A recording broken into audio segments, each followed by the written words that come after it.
Hi friends, welcome back to my channel. My name is Kelly and today I'm going to be doing my middle grade March wrap up and also talking about a classic that has had me scratching my head, to be honest. So the first book I'm going to discuss is The Mona Lisa Vanishes by Nicholas Day. Now, if I had read a lot of nonfiction adult work on this subject, I may have found this to be a little redundant and not that interesting, but I have not done any reading prior to this. I only knew that it had been stolen and eventually it was returned to Paris. So that is the extent of my knowledge.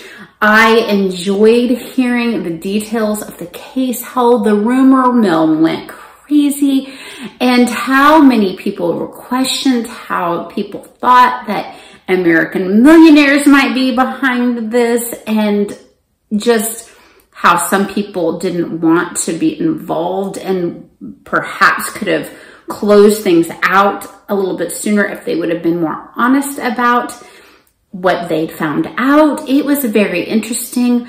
I was most fascinated by some discussion of Pablo Picasso and what he had done and what he did, not necessarily in the stealing of the Mona Lisa, but how it kind of had a little bit of involvement in the story. So I feel like this is one that I would love for my kids to listen to maybe at some point, to get some of the basic facts and just find out how Mona Lisa became the star that she, the painting, is today.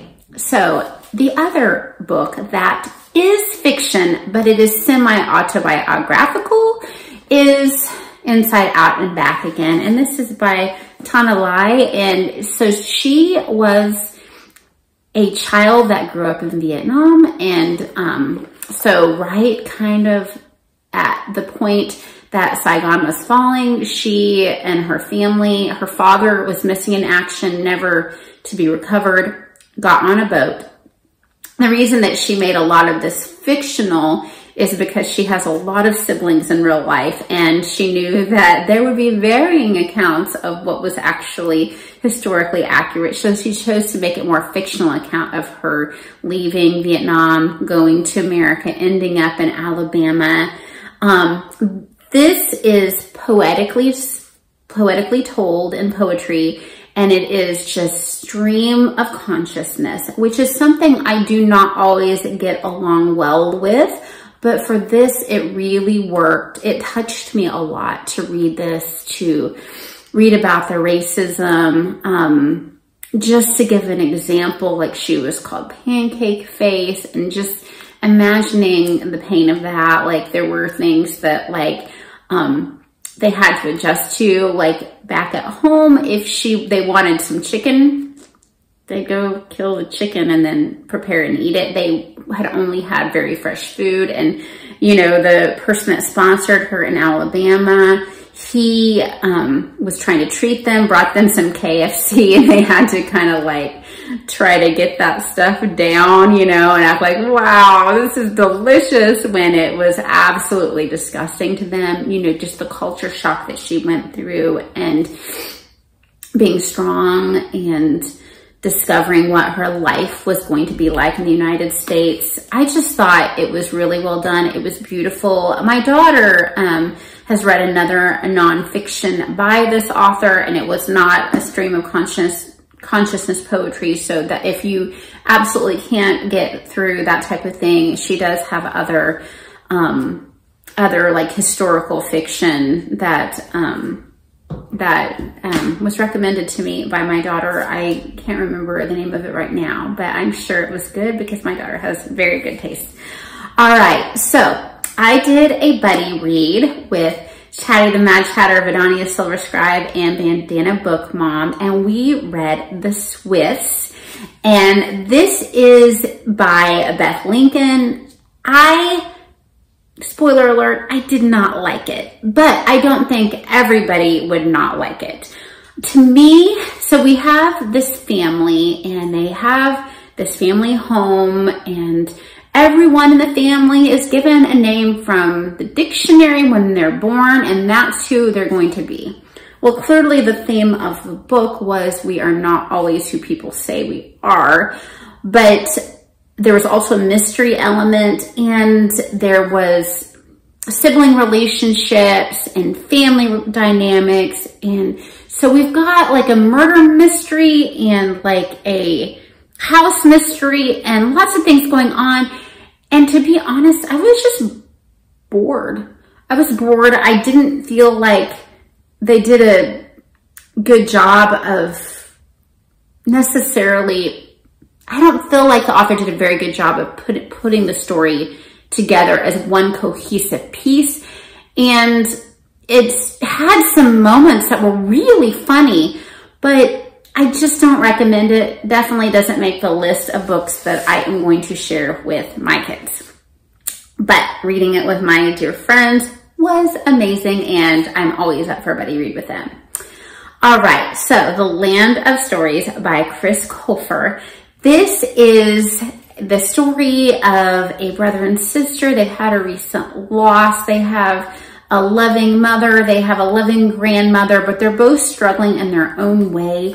And they get sucked into the land of stories. And it's just everything that you would want, like a fairy tale-ish, middle grade, magical story to be. Nothing just absolutely spectacular, but beautifully told. We listened to the audiobook by Chris Colfer, and we really enjoyed it.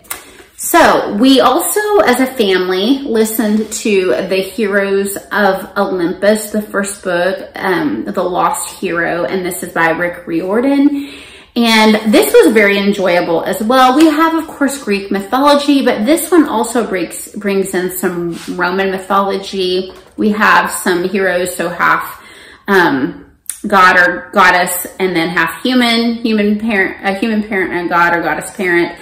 And we have some children that are just kind of learning who they are in the story. And you have a little bit more romance maybe going on, but nothing extreme. So I don't know if we will go all the way through this series. We'll probably at least definitely do the next one at some point, but I do have, as a family read, I do have like a younger elementary kid that, you know, will just be like, no, thank you.